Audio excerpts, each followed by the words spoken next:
नमस्कार. आजची आपली म्हण आहे, काठी मारल्याने पाणी दुभंगत नाही. सुरीने किंवा काठीने तुम्हाला एखाद्या पदार्थाचे 2 भाग सहज करता येतात.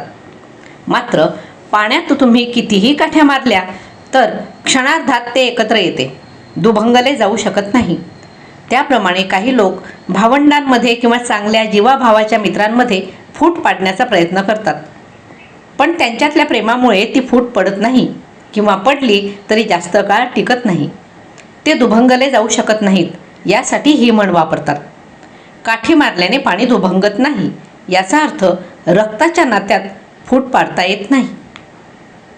यावर तुमचे मतही अवश्य नोंदवा. दररोज एका नवीन म्हणीचा व्हिडिओ पाहण्यासाठी चॅनल सबस्क्राईब करा.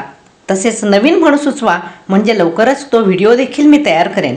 प्लेलिस्टमधून आतापर्यंतच्या म्हणींचे तसेच मराठी व्याकरणाचे व्हिडिओसुद्धा बघा, लाईक करा आणि आपल्या मित्रमैत्रिणींना अवश्य शेअर करा. धन्यवाद.